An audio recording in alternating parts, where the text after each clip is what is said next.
तो हेलो दोस्तों, मैं बादल इस वाले गीता क्लास में आपका स्वागत है। दोस्तों, जो हमारी DSSS BPRT UP TET test या आपका जो भी टीचिंग एग्ज़ाम हो उसके लिए हमने जो है मैथ सीरीज शुरू की थी। तो उसमें हमारा जो है चैप्टर चला रहा था अनुपात समानुपात रेशियो।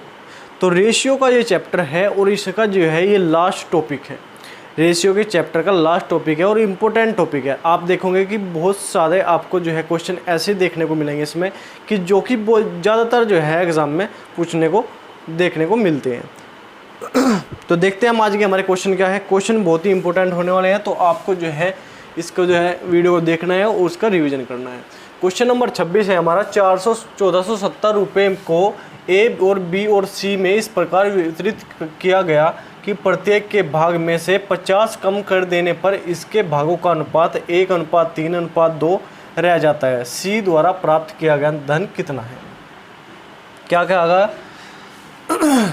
कि प्रत्येक जो ए और बी और सी को जितना धन मिला उसमें से 50 रुपये कम कर दिए और कम करने के बाद जो अनुपात है 1:3:2 है। ठीक है, तो सी का भाग हमें बताना है कि हमारा सी को कितना धन मिला। टोटल हमारे पास कितना है 1470 और ए अनुपात बी अनुपात सी हमें कितना दिया गया है 1:b/c हमें दिया गया 1:3:2। ये अनुपात कब है? जब इनके प्रत्येक भाग में से 50 जो है कम कर दिए। टोटल है 1470। जब तीनों में से 50 कम करेंगे तो 50 इसमें से 50 इसमें से 50 इसमें, तो कितने कम हो जाएंगे 150 कम कर देंगे तो कितनी हमारी संख्या बचेगी 0 2 3 1320 हमारे जो है इसके पास टोटल धन बचा। और 1320 का जो है ये क्या है 1320 का ये रेशियो है। रेशियो टोटल कितना है 3 और 2 5 और 1 6। हमें धन किसका निकालना? सी का धन निकालना। सी का भाग कितना है 2, तो 2 गुणा कर देंगे 2 से। ठीक है, 6 से काट दो 6 दूनी 12 6 दूनी 12 और 0 क्या जगह 440। और ये एक बात और ध्यान रखना है कि 50 हमने कम किए थे। जब 50 कम किए तो सी में कितने कम थे 50, तो 50 इसमें जोड़ देंगे तो क्या आ जाएगा 490 हमारा जो इसका आंसर है। सी को कितना धन मिला 490 रुपये सी को प्राप्त हुए। ठीक है, उसके बाद क्वेश्चन नंबर 27 हम देखते हैं। 1300 रुपये को ABCD में इस प्रकार विभक्त किया गया कि A/B बराबर B/C बराबर C/D बराबर 2/3 है। ए का भाग हमें बताना है। तो A अनुपात B अनुपात C का अनुपात हमें जो है सबसे पहले निकालना है। A अनुपात B अनुपात C अनुपात D। तो सबसे पहले हमें इसका अनुपात बताना। तो A अनुपात B अनुपात कितना है? A अनुपात B 2:3, B अनुपात C कितना है 2:3 और C अनुपात D कितना है 2:3। ठीक है, जो बची हुई हमारा जो है स्थान है खाली स्थान है उसे बराबर वाली संख्या से भर देंगे। यहाँ पे बराबर में 3 है तो इससे भर देंगे, 3 है तो इससे भर देंगे। बराबर में यहाँ कितना है 3 है, बराबर में यहाँ कितना है 2 है, यहाँ कितना है 2 है और यहाँ कितना है 2 है। जो बराबर वाली संख्या है उसी से जो है इसके खाली स्थान भरे जाते हैं। 2 दूनी 4 दूनी 8 अनुपात 2 3 दूनी 6 दूनी 12 अनुपात 3 3 9 दूनी 18 और 3 3 9 30 27। तो A अनुपात B अनुपात C अनुपात D कितना आ गया 18:12 अनुपात 18 अनुपात 27। ठीक है, तो हमें क्या निकालना? हमें निकालना A का भाग। हमें निकालना A का भाग। टोटल पैसे कितने हैं हमारे पास? टोटल रुपये 1300 रुपये। 1300 तो कुल के नीचे क्या लिखते हैं कुल, तो इसे जोड़ लेंगे कितना आ जाएगा 30 और 27 कितना आएगा 57 57 और 8 15 का 5 का कितना आ जाएगा 65। इसे जोड़ेंगे तो क्या आ जाएगा 65 गुणा हमें क्या निकाला A का भाग। A का अनुपात कितना है 8, तो 8 से गुणा कर देंगे। 13 से काट दो 13 पंजे 65 और 83 से कितने बार काटेंगे 100 बार। 5 से काट दो 20 पंजे 100, 8 दूनी 16 160।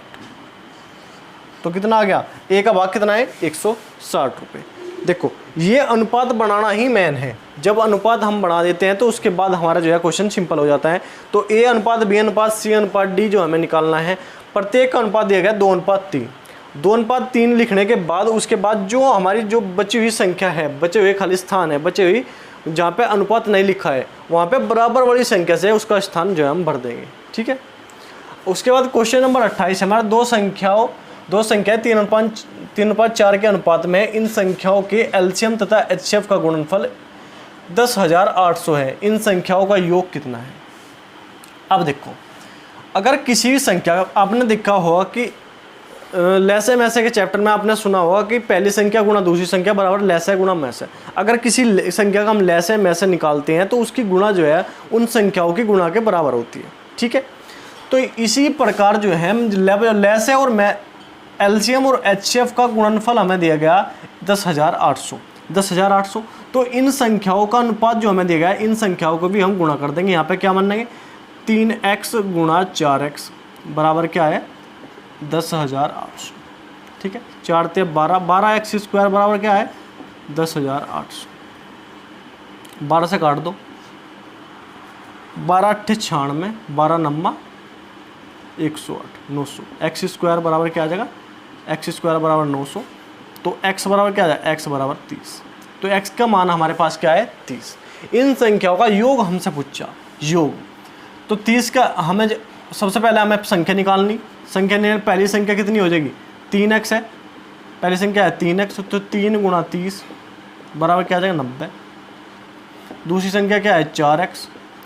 तो 4 गुणा 30 बराबर क्या आ जाएगा 120। दोनों का योग निकालना तो कितना आ जाएगा, क्या आ जाएगा 210। दोनों का योग क्या आ जाएगा 210, ठीक है। यही हमें निकालना था, उन संख्याओं का योग निकालना था और योग हमने निकाले कितना 210, ठीक है।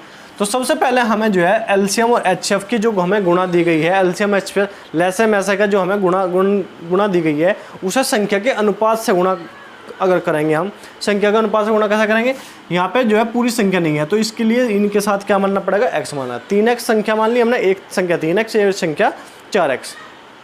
गुणा करेंगे तो हमारा x का मान आ जाएगा। x का मान निकलने के बाद हमारी जो है प्रत्येक संख्या निकले। पहली संख्या क्या निकली 90 और दूसरी संख्या निकली 120। उनका योग हमें बताना था तो 210 उनका योग होगा, ठीक है।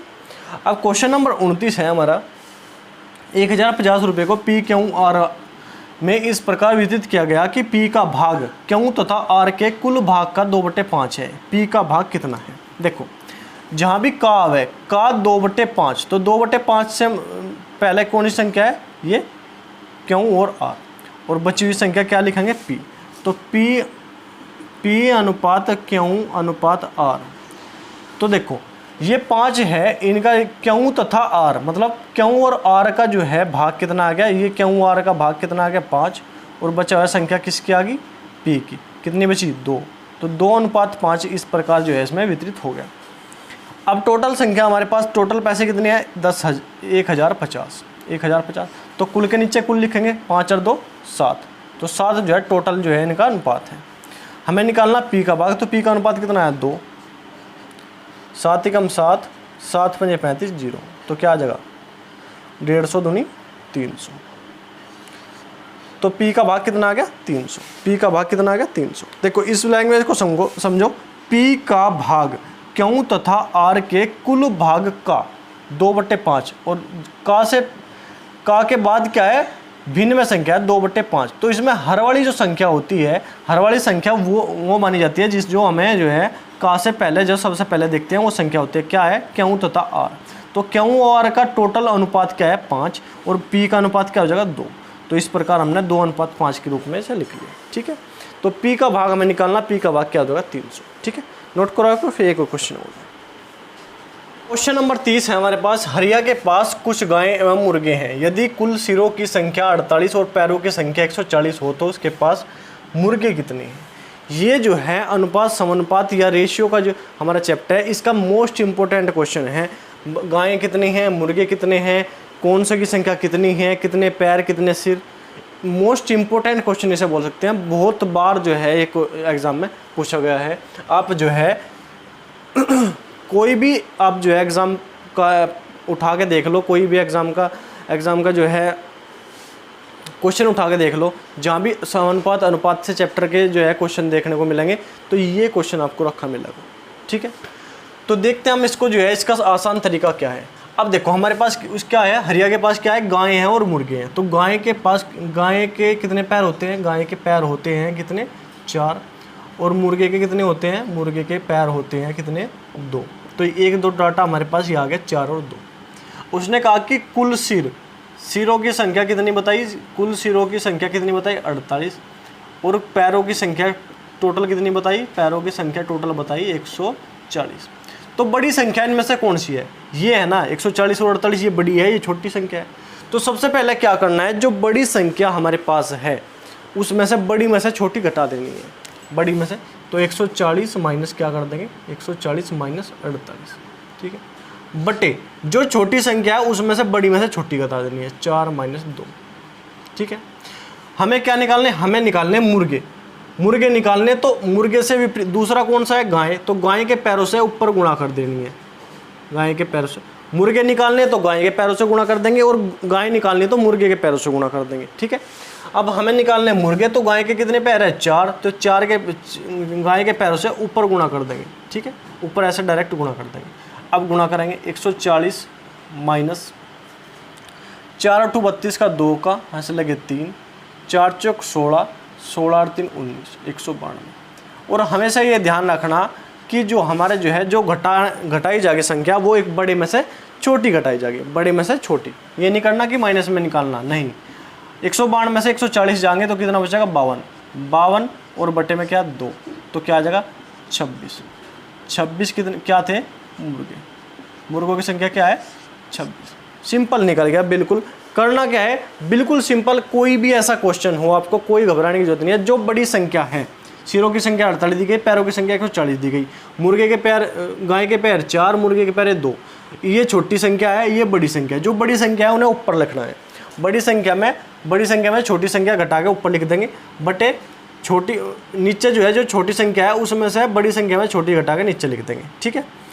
जो मुर्गे निकालने तो गाय के पैरों से गुणा कर देंगे ऊपर, अगर गाय निकालने तो मुर्गे के पैरों से गुणा कर देंगे ऊपर। गुणा करने के बाद बड़ी में संख्या में छोटी घटानी है और जो है भाग दे देना है, मुर्गे निकल जाएंगे 26। बिल्कुल सिंपल और आसान तरीका, ठीक है। तो ये एक चैप्टर अनुपात समानुपात रेशियो का जो चैप्टर है वो पूरा कंप्लीट हो गया। इसमें कोई भी टॉपिक ऐसा नहीं बचा जो मैंने आपको नहीं बताया हो, ठीक है। तो इसी प्रकार जो है प्रत्येक चैप्टर का जो है टॉपिक वाइज सभी क्वेश्चन करा रहा हूँ, तो आप जो है इसका रिवीजन करते रहिए और देखते रहिए। और चैनल को अगर वीडियो आपको अच्छी लगे, समझाने का तरीका आपको अच्छा लगे, क्वेश्चन समझ में आए तो वीडियो को लाइक करो, चैनल को सब्सक्राइब करो और कमेंट करके जो होता है वीडियो आपको कैसी लगी अपने दोस्तों के पास भी शेयर कर दिया करो। तो ठीक है, आज के लिए इतना ही। धन्यवाद। जय हिंद।